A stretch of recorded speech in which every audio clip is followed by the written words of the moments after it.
Кыяз Молдокасымов, тарых илимдеринин кандидаты. Шайлоо таймашы, Тайторунун чабышы же Абыке көбөштүн жандалбасы. Бүгүн кытайлык кыргыз манасчы Асаналы инебиздин айтуусундагы Каныкейдин Тайторуну чабышын уктум. Бул эпизод Манас эпосундагы окуялардын эң күчтүүсү. Керек болсо туу чокусу саналат. Саякбайдын айтуусунда да Тайторунун чабышын улам-улам уга бергим келет. Бул жөн гана катардагы ат чабыш эмес. Бул Абыке көбөш баштаган Алты Арам тарабынан таланып тонолгон, чачылган кыргыздын келечегине карата качкындагы Каныкейдин төлгөсү. Мында Тайторунун 643 аргымактын арасынан Марага биринчи чыгып келиши, чачылган, азган, тозгон, тонолгон, туңгуюкка кептелип айласы кеткен кыргыздын тагдырына өзгөчө таасир этери 12 жашар Семетейдин келечеги, анын атасынын жолун улантаары, кыргыздын тагдыры төлгөгө коюлган. Эмнегедир манасчынын айтканын угуп жатып, алдыдагы шайлоону эстедим. Шайлоодо Абыке көбөш сыяктуу арамдар жеңишке жетеби? Же Семетейдей чачылганды жыйнаган, талаптын оодон арылткан, өлкөнү туура жолго багыттаган жаңы муундун жаш өкүлдөрү келеби деген суроо мээмди ээлеп алды. Үйгө келгенден кийин да Саякбайдын айтуусундагы Тайторунун чабылышын кайта-кайта угуп олтурдум. Кулагымда Тайторунун Марага жакындаган дүбүртү жаңырып, тилегимде жаңы муундун шайлоодогу жеңиши ишеним арттырып жатты. Нуркан Койчуманова, Булак, Facebook. Путин Россиянын коронавируска каршы вакцинасын биринчи Беларусь алат. Россиянын адистери коронавирусту профилактика кыла туруучу дүйнөдөгү биринчи вакцинаны жасашты. Ал Спутник 5 деп аталат. Россиянын коронавируска каршы вакцинасын Беларусь биринчилерден болуп алат.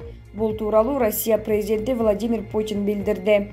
Эскерте кетсек, Беларусь президенти Александр Лукашенко Россияга иш сапары менен келди. Беларустун президенти Александр Лукашенко менен болгон жолугушууда Россиянын өлкө башчысы бул маселе боюнча буга чейин эки өлкөнүн премьер-министрлери менен саламаттыкты сактоо министрлери сүйлөшкөнүн эскерткен. Беларусь вакцина сыноосунун акыркы стадиясына катыша баштады, деди Путин. Россиянын адистери коронавирусту профилактика кыла туруучу дүйнөдөгү биринчи вакцинаны жасашты. Ал Спутник 5 деп аталат. Москвада изилдөөдөн өткөн вакцина менен эмдөө башталды. Алардын парчалары аймактарга таратылып жатканы маалым болду. Булак, Спутник чекиткейже. Ата мекен жана жаштар программаны талкууладык.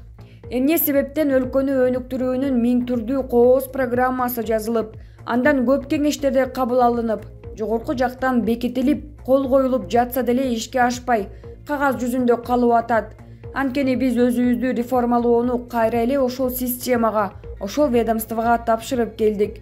Ким эле өзү конуп олтурган бутакты кыркмак эле, ким эле байып, маарып олтурган булагынын көзүн бүтөмөк да системаны сындырмак. Ийгиликтүү реформа жасаган өлкөлөрдүн тарыхына көз чаптырсак, бардыгында тең четтен келген орган ишке ашырган. Жаңы Европа өлкөлөрүндө, Грузияда, ошол эле Украинада. Дал ошондой өлкөдөгү бардык реформаларды көзөмөлдөөчү орган бизге дагы керек. Бул жаңы дем программасынын өтө маанилүү бөлүгү. Премьер-министрдин алдында реформа жана стратегиялык өнүгүү борборун, өлкөнүн мээсин түзүү. Анын ишине бардык саясий күчтөрдүн, жарандык коомдун өкүлдөрү, эксперттер тартылышы керек. Жанар Акаев. Россияга келип бараткан мигранттар үчүн өзгөчө эреже каралууда. Дактилоскопия. Жаңы эреже Россиянын аймагында 30 күндөн ашык жүргөн жарандар үчүн киргизилет. Миграциялык карта электрондук түрүнө алмашмакчы. Россия бардык мигранттардан ман-жай издерин алууну пландап жатат.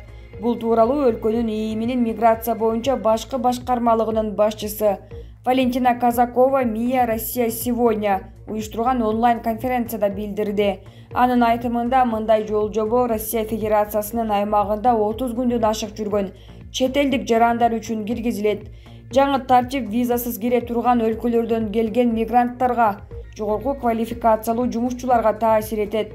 Көптөгөн чет өлкөлүк жарандар Россия Федерациясынын аймагынан чыгарылгандан кийин мекенине барып аты жөнүн, жеке маалыматтарды алмаштырып алып кайра келе беришет.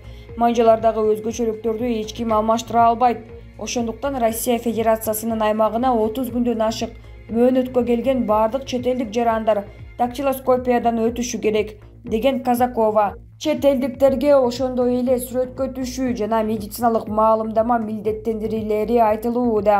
Россия Федерациясына барган мигранттар башка чет элдиктин үйүнө каттоого туура алат. Жаңы мыйзам ийиндин мындан сырткары кагаздан берилүүчү миграциялык карта электрондук картага алмаштырылаарын билдирет. Башка өлкө жарандары документтерин кызмат көрсөтүү порталы аркылуу эле түзө алышат. Бул жаңы демилгелердин баары Россия Федерациясынын чет элдик жарандардын укуктары жөнүндөгү мыйзамдын жаңы редакциясына камтылат. Булак Спутник чекиткейжи. Кыргызстандын Россиядагы элчилиги экс-элчи Райымкул Аттокуровдун Кыргызстандын Россиянын курамына кирүү мүмкүндүгү тууралуу айткандарына комментарий берди. Экс-элчи Райымкул Аттокуровдун билдирүүсү боюнча Россиянын аймагында жүргөн кыргыз жарандарынын кайрылуусуна байланыштуу Кыргызстандын Россия Федерациясындагы элчилиги мындай пикирди билдирүүгө эч кандай олуттуу негиз жок экендигин билдирет. Райымкул Аттокуров Россиянын жараны экендигин жана жеке адам катары жеке пикирин билдиргенин баса белгилейбиз. Кыргызстандын жетекчилиги биздин мамлекеттин эгемендүүлүгүн, аймактык бүтүндүгүн коргоодо жана улуттук кызыкчылыктарды сактоодо бекем багытта жүргүзүп жаткандыгын баса белгилейбиз деп айтылат маалыматта. Элчилик коомчулукту диаспоралык уюмдардын жетекчилерин мамлекеттик кызыкчылыктарга зыян келтириши мүмкүн болгон чагымчыл мүнөздөгү ачык билдирүүлөрдөн алыс болууга чакырат. Социалдык тармактарда Кыргызстандын Россиядагы экс-элчиси Райымкул Аттокуровдун Правда.ру басылмасына берген интервьюсундагы Кыргызстанда Россиянын курамына кирүү маселеси каралып жатат деген билдирүүсү катуу талкуу жаратып жатат. Райымкул Аттокуров өзүнүн билдирүүсү боюнча журналисттерге комментарий берип жатып, ал өзүнүн эмес, коомчулуктун оюн айткандыгын белгилеген. Эмки мамлекет башчысы 40-45 жаштагы мурутчан жигит болот дешет. Ал ким? Көкөчүлөр далы менен сырылуу жаткан келечекке көз жүгүртүшкөн. Баса айта кетчү нерсе, кайыптан туулган шер көкөчү 2013-жылыда далыдан төлгө тартып, келечекти караса ал кездеги президент Алмазбек Атамбаевдин иши жакшы нерсе бүтпөй кала турганын далы билдирептир. Анын ордуна президент болуп жакын тели теңтуштарынан бирөө келет деп айткан экен. Ошол кезде Атамбаевдик бийликтен запкы жеп жүргөн бул көкөчү бийлик тарапка билдирсе, ал жердегилер моюн сунбай коюшкан. Эми далыдан төлгө тартса, мамлекет башчысы катары 40-45 жаштагы мурутчан жигиттин жүзү көрүнөт экен. Деги мурутчан саясатка аралашкан 40-45 жаштагы жигиттер абайлагыла, эртең мамлекет башына келет экен деп бут тосуулар болуп жүрбөсүн. Азизбек Келдибеков, Назар Ньюс. Бабанов колдоочуларын талаага таштап, өзү гана жыргай береби? 2017-жылы президенттик шайлоодо Өмүрбек Бабанов 600 миңден ашык добуш алган. Кызык, калың элдин ишенимин, электоратынын үмүтүн актабайбы? Ушунчалык деңгээлде колдоого арзып туруп, баарын жыйыштырып, учурда жыргап жүргөнү кандай? Бабанов бийлик менен сүйлөшүү алып, козголгон кылмыш иштерин жаптыруу менен алек тоого чыгат, ойго түшөт, өз кара башын ойлоп, доор сүрүп жүргөнүн кара. Саясаттан кеттим деп кутулган, шылтоосу да табыла калат. Кызыгы ал олку-солку күндөрдү кыялданып, бийликтен оомат кетээрин күтүп жүрсө керек. Пандемиядан кийин элдин турмушу начарлап, шайлоого карай кырдаал татаалдашып турган чакта эмне үчүн Бабанов адилеттүү сөзүн айтпайт? Көпчүлүк күтүүдө. Эртең кайра саясатка келсе, эл кабыл албай койбойбу? Андыктан коомчулуктагы көрүнүштөргө баа берип, карапайым калк менен камыр жумур болбосо, эртең баары кеч. Негизи Бабанов үзөңгүлөштөрүн, кечээги тарапташтарын талаага таштап кетти. Өзү гана жыргаса болдубу? Нааразы пикирлер курчуп баратат. Булак Арыба чекиткейжи.